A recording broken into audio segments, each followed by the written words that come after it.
Episódio de hoje: Conhecendo a Bíblia, Novo Testamento. Se vocês guardarem a minha palavra, vocês de fato serão meus discípulos. Olá, catequizandos e catequistas!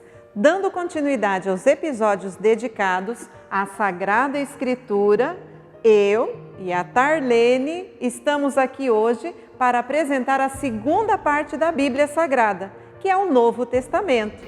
É isso, né, Tarlene? Isso mesmo. Então, eu vou convidar vocês para que vocês peguem aí na sua casa também as Bíblias de vocês, vão lá naquela marquinha que vocês fizeram onde termina o Antigo Testamento e nós vamos começar agora a conhecer um pouco mais do Novo Testamento, né? Sim, senhora! Olá, pessoal de casa, catequizandos e todas as pessoas que nos assistem da Diocese de Apucarana. É isso mesmo, Virgínia. Hoje vamos continuar conhecendo um pouco mais sobre a Bíblia, o Novo Testamento ou a Nova Aliança. É a parte da Bíblia onde encontramos o anúncio da pessoa de Jesus Cristo. Sua mensagem central é o próprio Filho de Deus, que veio ao mundo para estabelecer a aliança definitiva entre Deus e os homens.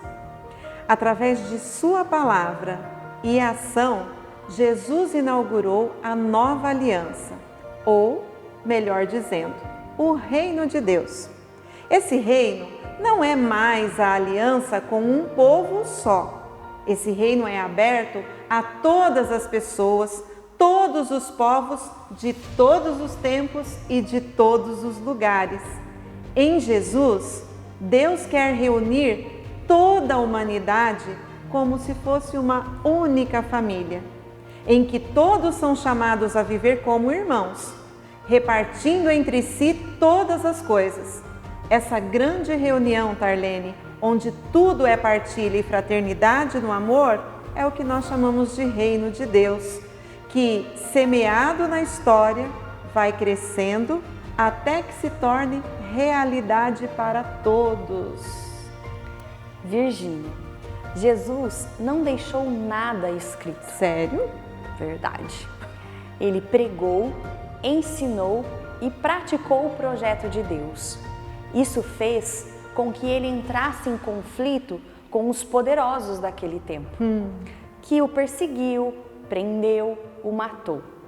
Mas Jesus ressuscitou, enviou o Espírito Santo aos seus seguidores, chamados apóstolos e discípulos, e eles continuaram sua missão pregando, ensinando e fazendo como Jesus fazia.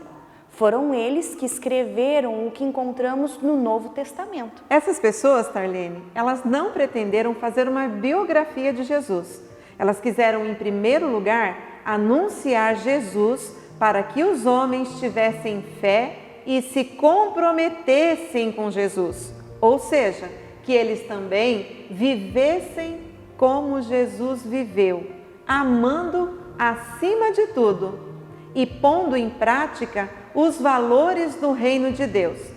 Posso explicar cantando, Tarlene? Pode. Que eu acho bem mais fácil. Eles queriam assim, ó: amar como Jesus amou, sonhar como Jesus sonhou, pensar como Jesus pensou, viver como Jesus viveu, sentir o que Jesus sentia, sorrir como Jesus sorria, e ao chegar ao fim do dia, eu sei que eu dormiria muito mais feliz.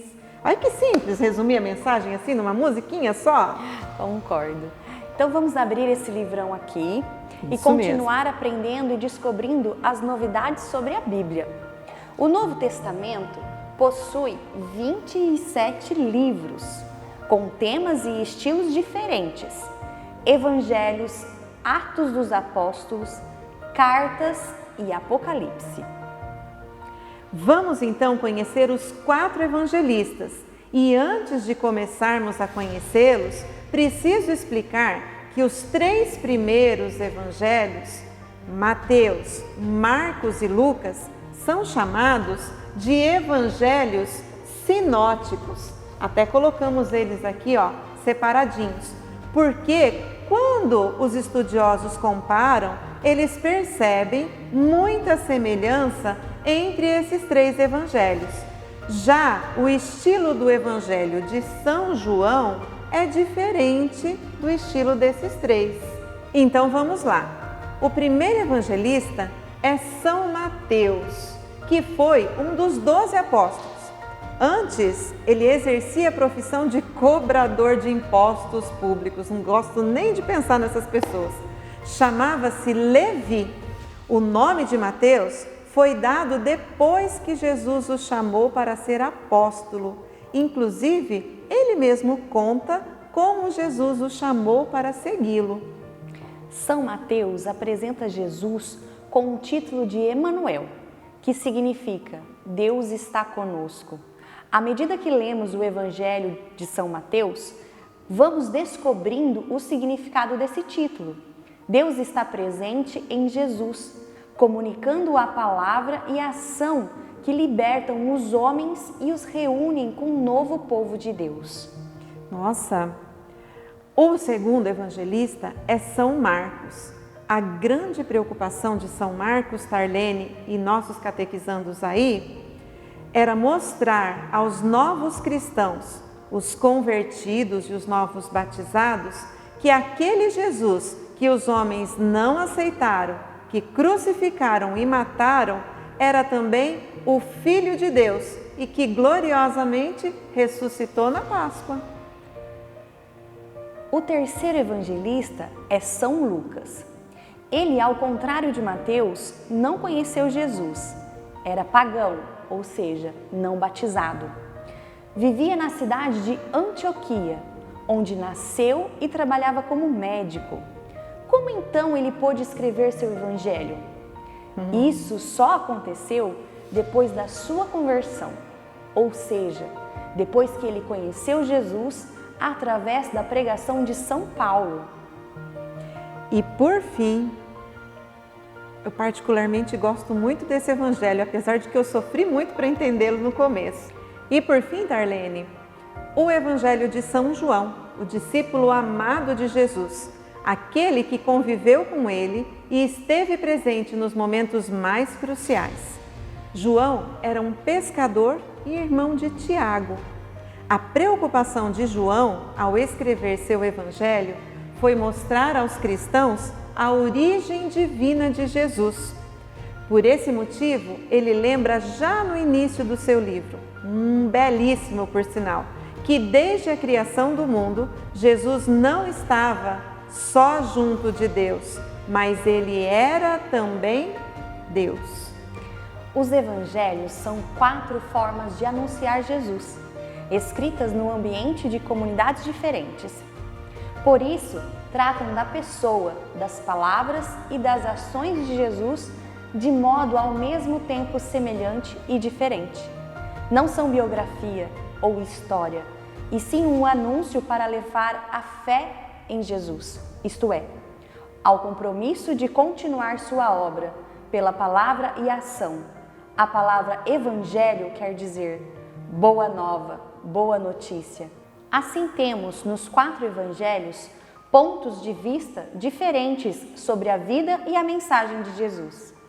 Acho que eu já entendi, Tarlene. É como se várias pessoas contassem a mesma história de formas diferentes, é isso, né? Exatamente, Virgínia.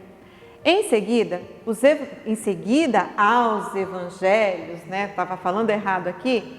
Nós temos o livro de Atos dos Apóstolos. Vamos até virar aqui.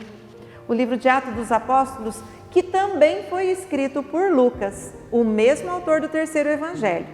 Ele narra a vida dos apóstolos, especialmente de Pedro e Paulo, e as atividades deles, as pregações deles, desde a ressurreição de Jesus até a chegada do evangelho à capital do império, que era Roma. Descreve também um pouco da vida das primeiras comunidades cristãs, para apresentá-las como modelo a ser seguido também pelos cristãos de outras épocas. Paulo é uma das figuras mais importantes do Novo Testamento e Virgínia é o que eu mais gosto. Eu gosto também. As informações sobre sua vida estão nos Atos dos Apóstolos e nas cartas que ele escreveu. Cheio de zelo pela religião, começou a perseguir os cristãos, até que se encontrou com o Senhor na estrada de Damasco. A experiência de Jesus mudou completamente a sua vida, até a morte. É atribuído a ele as 14 cartas ou epístolas: Romanos, 1 Coríntios, 2 Coríntios, Gálatas, Efésios, Filipenses, Colossenses, Tessalonicenses, a segunda, 1 e 2, 1 Timóteo, 2 Timóteo, Tito, Filemon e Hebreus. E fazendo uma observação em Hebreus, Virgínia, ele é atribuído a Paulo, porém não se sabe se é de autoria dele. As cartas são mais antigas que os evangelhos. A mais antiga e o mais antigo livro do Novo Testamento é a carta aos, me ajuda? Tessalonicenses. Eu tive que ajudar porque ela tem uma dificuldade de falar essa palavra que vocês não acreditam. Paulo, gente, foi quem criou a comunicação escrita para o Novo Testamento e foi aquele que mais escreveu. As suas cartas são anteriores aos textos do Evangelho. Quais os motivos que o levaram a escrever, hein, Tarlene? Sem dúvida, suas cartas são pastorais, ou seja, essas cartas procuravam iluminar, através das palavras do Evangelho, os problemas que eram enfrentados pelas comunidades cristãs. Ele não inventa teorias, mas tenta, a partir das dificuldades, mostrar o que significa ser cristão naquele momento e naquele lugar determinado. Por isso é que certas soluções por ele apresentadas devem ser entendidas, crianças, e Tarlene sabe disso, à luz dos problemas e da realidade que tal comunidade viveu. Estamos quase chegando ao fim, né, Virgínia? Isso mesmo, já vamos virar aqui. Ainda há 7 cartas católicas que são destinadas a todas as igrejas cristãs. Carta de São Tiago, 1 e 2 Pedro, 1 e 2 João e 3 João e Judas. E chegando ao último livro da Bíblia Sagrada, o Apocalipse.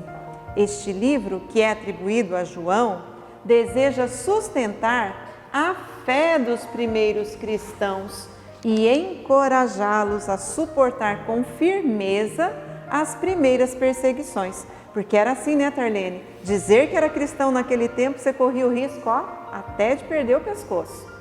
O autor usa uma linguagem simbólica, mas que é entendida pelos cristãos. Não anuncia desgraça nenhuma, como algumas pessoas pensam. E também o Apocalipse não é um livro cheio de mistérios. Pelo contrário, ele é um livro que conforta e que dá coragem.